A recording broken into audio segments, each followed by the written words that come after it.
SpaceX IPO good, but there's a lot more trouble to come. What's up, everybody? Welcome aboard to Bubba's Bottom Line for Sunday, the 14th of June. And well, we had an interesting market this last week, a little wild. On Friday, we had the SpaceX IPO, which was I don't know if it was a smashing success, but it seemed to be successful. The IPO price was 135. The stock traded in the 160s all day. Closing at 160.60 on the board, but actually bid 166 in the aftermarket. So we'll see how it trades out. But it was good news, but there is so much more trouble to come, starting with the war in Iran. There's supposedly a deal on the table which helped propel the markets, but we all know that the deal A is not very good if it even stands, and that we didn't win the deal if the deal goes through. But Trump has bad choices, and he's made bad choices in this whole setup. And why I don't have the answer to. But we've had 39 different deals. Okay, 39 times they've announced that there's something going to be good, and of course, the 38 times so far they've fallen apart. And I don't know why I would expect this time to be any different unless Jack Benny's renewing this. As you remember, he was always 39. But the choices that we have are not good, and your only real choice, there's two choices: walk away, which is not a good choice, or to take them out and take over the straits. That would be the choice that I would make. I think you've gone too far with this, and you know that you're never going to make a good solid deal with the fanatics. I mean, again, we've said it before. But the majority, let's say 99% of the Iranian people are nice and great people. But the 1 or 2% of religious fanatics are never going to change, and they're never going to give you a fair and square deal. So, I mean, that's the way that I see it. You tell me. So, is there a a breakthrough? Well, the price of oil said that there may be a breakthrough. We saw oil fall a little bit. We see gas prices falling again for the third straight week. But again, you want to remember where they're falling from. I mean, we're ridiculously high levels now, and see, this is where we've warned and told you what was going to happen. Oil companies are reporting record earnings. Okay. Now, why are they having record earnings when we're paying record prices and there's supposed to be this big shortage?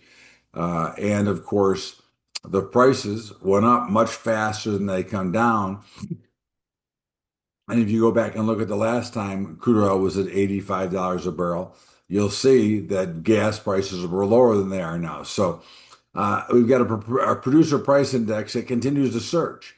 Okay. So now it's another 1.1%. And that means you're going to pay more for goods. You saw the CPI number, which is still bullshit. Okay. But CPI was 4.2. It means you're paying more money. So you're making less, you're paying more. How is that going to work in the long run? And we'll talk about that more in our market report, in our commentary a little bit later. But the federal government pauses funding to Los Angeles Homeland Agency, citing fraud allegations. Haven't we learned that the entire United States government, whether it be state, whether it be federal, is mostly somewhat corrupt? You have to wonder why people invest so much of their own money to get invested to a job that, in theory, can never pay them back for the money that they are investing. So we've seen what's happened in Minneapolis. We've seen what's happened in Illinois. So the real problem is of course, government has become too big, and the federal government is too far involved. And of course, there shouldn't be this outlay of capital. But of course, you and me, the taxpayer, get to continue to fund the fucking criminals. Okay. That, again, you can go back as long as you want, but if you want to go back just recently, back to all the money that was stolen during COVID. back to all the money that's being stolen now, going back to the ability and allowing of politicians to invest in the market when they know what rulings are coming down. So, problem, surprise, no, problem, yes. Okay. Public schools in a downward spiral. Well, look, when you have tenure and when you have unions, you can have a lot of shitty teachers. And again, I give teachers a lot of credit and they should be paid more. But at the end of the day, the public school system is basically pass them through, and especially now with AI. I mean, we no longer teach, it used to be reading, writing, and arithmetic, right? They no longer teach. Okay, they pass them along. There's no incentive, and of course, the AI project now that students and people in general, but students when they're learning, and they should be coming more into a real person. Is now just a robot that's AI. Write this report for me, AI. Do this for me. Again, I think it's a problem.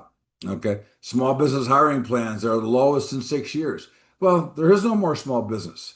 You know, you can listen to the rhetoric and the bullshit all you want. Okay. Small business in this country is disappearing. Why? Because they cannot compete, because they do not have the same buying power, because they don't have the same power to employ. It's a vicious cycle that has been destroyed over the years. And again, you look at the banking system. You can start there. There used to be a lot of small local and regional banks. There is no more of that many. Okay. Now in the charter, there's a banks can own 11%. Okay. So basically you're basically down to about nine banks anyway, which is 99%. Okay. So at the end of the day, the Federal Reserve, the banking system sucks. Okay. They make a fortune. And when things go bad, well, okay, sorry. We're sorry, but let the taxpayer bail us out. Okay.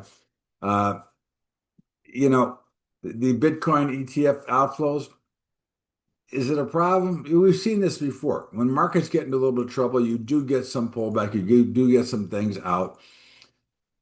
So we've talked about this on the program many times. Okay. 24/7 trading. Well, now the first to fall, I mean, it's really not the first because currencies are actually truly do trade 24/7, even if we don't officially have them on an exchange. Bitcoin does trade 24/7. However, gold and oil are now under are under consideration to go 24/7, which makes sense. Okay, there's a little bit of a pushback from the CFTC. I don't know if that's a for pictures or for whatever, but you can bet your ass that all markets will be 24/5 by September, and you can bet probably more that if not sooner, by next year, all markets will be 24/7, including options, equities, and everything. So we'll see how it plays out. Interesting week in the markets. We're going to get to our market report. This is Bubba's Bottom Line. It is Sunday, the 14th of June. Let's step out here for a break, and we'll be back with our market report. What's up, kids? Remember, new product, Daily Trade Finder, had another solid week. And of course, our sponsors, which are brokerage partners, and just full disclosure, I do have other brokers, and that's Trader Brokerage, Capital Trading Group, The Joy of Mom, okay, and Capital Trading Group is a partner with us on a lot of our products, including our brand new Emergent Edge. And Trader is our partner, and $10 a month on a lot of products. A lot of our software runs through Trader, and of course, The Joy of Mom, helping moms worldwide. And of course, our high school program, which of course we talked about in our headlines. Our teachers don't want to teach, but a high school program is the best program, isn't it? And it would be great for the country. And let's get back to Bubba's Bottom Line with me, Todd Bubba Horwitz, and our market report. Welcome back. It's Bubba's Bottom Line. It is Sunday, the 14th of June. And the market's had a week. I mean, listen, again, I thought that we were going to head lower. I said to sell rallies, but I also did say last week to expect a rally. Now you got that big rally on Thursday, Friday. Okay. But you did have pretty severe selling. Okay. And basically for the week, you ended up slightly higher, nothing dramatic. So you got a natural dead cat bounce. I think this is a selling opportunity. I think you want to look for selling. You know, here are simple statistics. 13% of people are 90 days past due or more on their credit card. 6% of people are defaulting on their car loans, and 4% of people are defaulting on their mortgage. And that's the ones we know about. Jobs suck. Okay. True unemployment, if you go out past, okay, the U3 and into the U6 and further, is over 8.5%. More jobs are leaving us. So again, but again, we don't always let it, it doesn't always affect the markets, but the markets are setting up to be sold. And I think we should be looking to be on the short side. And again, it doesn't mean you're running and sell. It means, for example, if you run up to 7,500 again in the S&P, you look to sell. Now, of course, we have a short week this week. It's a holiday week. It's stupid ass holiday Juneteenth, which is absolutely makes no fucking sense. But markets are closed on Friday, so we have the triple witching expiration this Thursday. So we'll see how it plays out. In the meantime, last week, the markets, the dollar is still hovering around the dollar, around par as they call it. The euro currency was lower for the week, and of course, we're still short. Bonds and notes had a little bit of a bounce right to resistance. We're still short. I mean, interest rates are going higher. They're not coming down. We'll get to more on that as part of our commentary. Bitcoin tested 60,000, rallied a little bit, but again, Bitcoin could be a little bit of trouble here. But it's again, even though I think the markets are going to sell off, it doesn't mean that I'm not going to be a buyer at some point. I'm not getting out of my long-term position, so remember that. Gold had a nice little bounce off the lows. It made a double bottom at the 4,100 area. I had a little bit of a rally. Silver, still struggling, but a little bit of a rally at the end of the week. And platinum, again, we're still really in these little crappy ranges, but they don't look good. I mean, let's look at the picture. I mean, gold's down 20%, platinum's down 40%, and silver's down 50%. So, again, that was the panic rush up. Copper continues to push higher, but really just in consolidation. The grain markets are struggling, and we exited the grain markets. Again, we'll look for a better opportunity. In the meats, they're just right in that middle range area, not much to do. And of course, natural gas is continuing to be, excuse me, natural gas is, again, just sideways, no big deal. And crude oil has come dramatically lower. I mean, crude oil is down 35% from its highs. So, again, there's a lot of reasons to believe the markets are going lower. And I do believe that is to be the case. And I am not saying go out and sell it. I'm not saying if you're an investor, close your eyes and forget about it and let the markets come back. But there should be some pretty significant selling. There's a lot of bad news, a lot of things to think about. And that's what I want you to do. And before you make any decision, whether you buy or sell, take a look back and logically look at what you're doing and make sure it's not because of FOMO or fear. And this is Bubba's Bottom Line for Sunday, June the 14th. We're going to step out for a final break and come back with our commentary. Bubba's Bottom Line. What up, kids? Remember our sponsors. I won't go through it all, but Trade Your Brokerage, Capital Trading Group, The Joy of Mom, our high school program. And again, remember, we're here to help, and we want to make sure that we help you do the best job you can. Meantime, let's get back to Bubba's Bottom Line and our commentary. Welcome back. This is Bubba's Bottom Line. It is Sunday, June the 14th. And listen, had two reports this week, PPI, CPI, both expanding, both telling you that you're getting fucked and you're paying more. And you've got a Federal Reserve that is actually finally looking to do the right thing, which is a little bit more hawkish, raising rates. But when we look at these numbers, these numbers are false. Okay, just like last week's jobs number, false, bullshit.